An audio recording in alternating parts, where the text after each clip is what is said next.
तुम्ही म्हणा पुढे जेवढं या मागे जेवढं या बूम खाली घ्या थोडे बूम. दिवाळी अधिवेशनचा आजचा पहिला दिवस आहे. मात्र दोन्ही सभागृहांमध्ये विरोधी पक्षनेतेपद नाही आहे, रिक्त आहे. अद्याप त्यांची नियुक्ती करण्यात आली.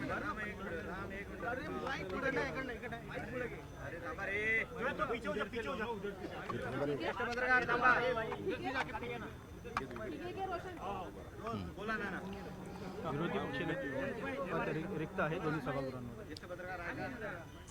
हे सरकारच जनतेच्या मतानं नाही बैमानी निवडून आलेलं सरकार आहे आणि या सरकारला लोकशाही पूर्ण पायदळी तुडवायची आहे. ही मानसिकता या सरकारची आहे, यांच्या केंद्रीय सरकारची तीच मानसिकता आहे आणि त्याच्यामुळे महाराष्ट्राच्या परंपरेला जी विधिमंडळाची जी परंपरा होती त्या परंपरेलाच काळीमा फासण्याचं काम राज्याचं महायुतीचं फडणवीसाचं सरकार करते आहे असं चित्र आपण पाहतो आहे. हा शाहू फुले आंबेडकरांचा महाराष्ट्र आहे आणि या महाराष्ट्रामध्ये विधिमंडळामध्ये विरोधी पक्ष नेता नसेल तर लोकशाहीची जी दोन चाकं आहेत ती एक चाक यांनी काढूनच टाकलेलं आहे. त्यामुळे या सरकारला नाही जनाची तर मनाची लाज असली पाहिजे आणि त्यामुळे या सरकारने तातडीनं आजच निर्णय करून दोन्ही सभागृहातले विरोधी पक्ष नेत्यांची स्पष्टता व्यक्त करावी. ते विधानसभेच्या अध्यक्षाकडे आपली भूमिका मांडतात आहेत. मला सगळं अध्यक्षीय प्रणाली आम्हाला सगळी माहिती आहे, त्यामुळे अध्यक्षावर ढकलून नाही चालणार. सरकारने निर्णय घ्यावा ही भूमिका आमची आहे. काल भास्कर जाधव सभापती राम शिंदे यांनी असं म्हटलं की विरोधी पक्षनेते पदाबाबत ज्या काही प्रथा परंपरा आहेत त्या आता चालाव्यात हे काही अभिप्रेत नाहीये. एक प्रकारे विरोधी पक्षनेता निवड होणार नाही असंच त्यांनी कुठेतरी सूचित केलं. या सरकारची मानसिकता आहे, ते मानसिकता भास्कर जाधवनी सांगितलेलं आहे. त्याच्यामुळे राम शिंदेने असं म्हटलं सभापती काय की आता विरोधी पक्षनेते पदाबाबत ज्या प्रथा परंपरा सुरू आहेत त्या आता सुरू असाव्यात असं अभिप्रेत नाही. एक प्रकारे त्यांनी तर बरोबर आहे ना, सभापतींनी सरकारची भूमिका व्यक्त केलेली आहे. राम शिंदेनी या सरकारला अभिप्रेत नाही आहे, तेच त्यांनी भूमिका मांडलेली आहे. त्यामुळे एकदम स्पष्टता त्याच्यातलीच आपल्याला पाहायला मिळत आहे की आखरी सभापती जे बोलले ते सरकारची भाषा बोलले. त्याच्यातून स्पष्टता झाली की या सरकारला विरोधी पक्षाची भूमिका सभागृहात मांडता यावी नाही, सरकारला मोकळं राहावं अशा पद्धतीची भूमिका या सरकारने निर्माण करून ठेवलेली आहे. विधानसभेमध्ये विरोधी पक्षनेते पदासाठी भास्कर जाधव यांचं नाव पुढे होतं. होय, संख्याबळाचं कुठले नियम नाही.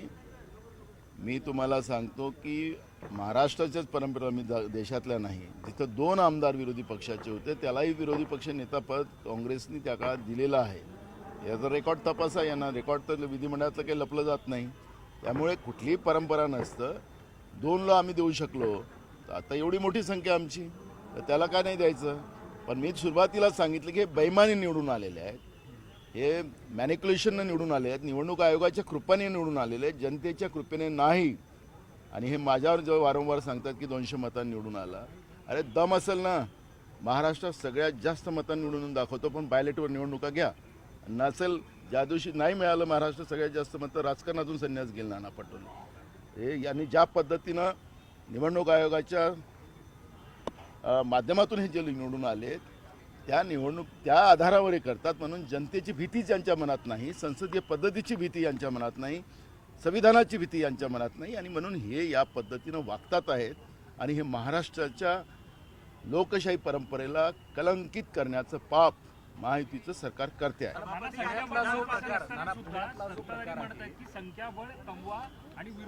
अरे मी सांगितलं महाराष्ट्रातली परंपरा रही, यांच्या विरोधी पक्षाचे 2 आमदार असताना सुद्धा आम्ही विरोधी पक्ष नेतेपद दिलेलं आहे. त्यामुळे बैमानीने निवडून आलेल्या लोकांनी या पद्धतीची भूमिका मांडू नये आणि त्यांना ती मांडण्याचं त्यांची लायकी पण नाही. पुण्यातला जो प्रकार घडला करतायत असं वाटतंय का?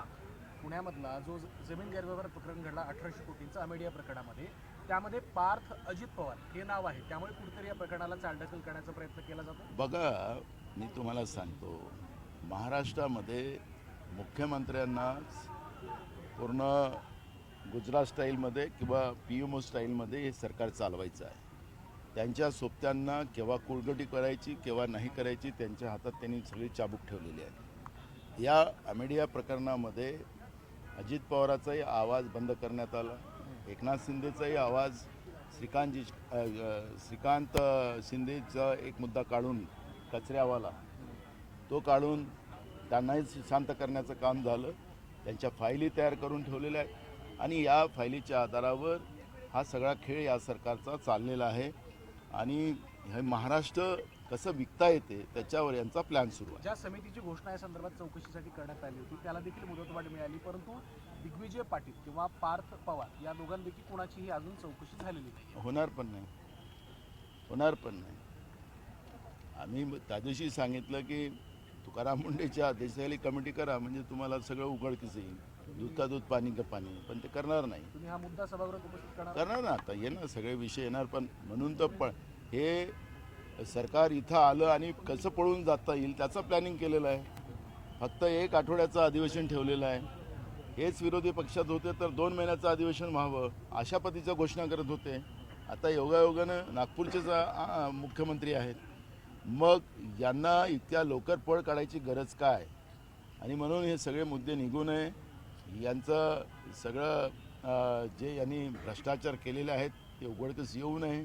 शेतकऱ्यांची जी अवस्था या लोकांनी करून ठेवलेली आहे, शेतकऱ्यांना आत्महत्या करायला सोडलेलं आहे, हे सगळे प्रकरण येऊ नये. बेरोजगारांची परिस्थिती, महागाई, आज रुपया रोज पडत चाललेला आहे आणि त्याचे परिणाम सगळे महागाईवर होतात आहे आणि सर्वसामान्य लोकांचं जगणं मुश्किल झालेलं आहे. हे सगळे प्रश्न आहेत. पण मुद्दामून हे सरकार इथून पळ काढायसाठी इथं आलेली आहे. फक्त आठवड्याभराचा फेरफटका मारायला इथं सरकार आली.